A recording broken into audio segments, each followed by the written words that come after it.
জুলাই অভ্যুত্থানে ২০২৪ সন এবং তার পূর্বাপর ঘটনা ধরেন জুলাই, আগস্ট, সেপ্টেম্বর ২০২৪ এবং ২০২৪ সনের জুলাই পূর্ববর্তী আরও ৩ মাস ধরেন।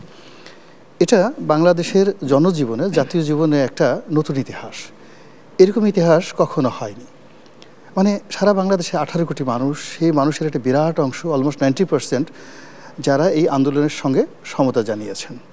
এবং সেই আন্দোলন শুধুমাত্র বাংলাদেশে থাকেনি, বাংলা ভাষাভাষী পশ্চিমবঙ্গ, আসাম, অন্যান্য এলাকাতে রয়ে গেছেন এবং আমাদের প্রবাসী যারা ভাই বোনেরা রয়েছেন তারা সহ, এমনকি আমাদের সাথে যারা বন্ধুত্ব রয়েছেন এরকম ভিন্ন ভাষাভাষী জাতিগোষ্ঠীর মানুষও কিন্তু এই আন্দোলনের সাথে সম্পৃক্ত হয়ে গেছিলো। ফলে সব মিলিয়ে আপনি চিন্তা করুন, আমি তো দেখেছি অলমোস্ট প্রায় 50 কোটি মানুষ এই আন্দোলনকে সমর্থন জানিয়েছিল। তো এইরকম বাংলাদেশের যে হাজার বছরের ইতিহাসে কিংবা বিশ্বের গত 100 বছরের ইতিহাসে একসঙ্গে 50 কোটিরও বেশি মানুষ 1 সপ্তাহ, 15 দিন কিংবা 1 মাস ধরে তারা উদ্বেলিত থেকেছে, রাজপথে থেকেছে এবং যারা এই আন্দোলনের সাথে সম্পৃক্ত ছিল তাদেরকে সমর্থন জানিয়েছে, এরকম ঘটনা আমি দেখিনি।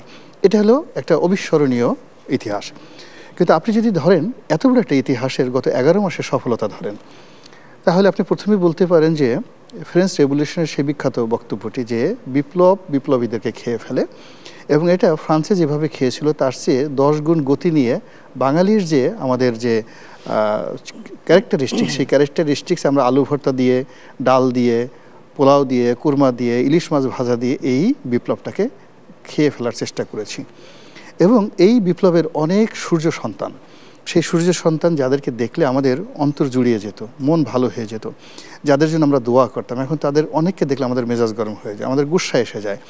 তাদের এই যে অধঃপতনটা, এটা সমসাময়িক সময়তে দেখা যাচ্ছে না। ফলে কি হচ্ছে, 2024 সনের জুলাই এবং আগস্টের যে ইতিহাস এবং 2025 সনের আগস্ট এবং জুলাইয়ের যে ইতিহাস, এটা কন্ট্রাডিক্টরি এবং মধ্যে একটা বিশাল দেয়াল উঠে গেছে।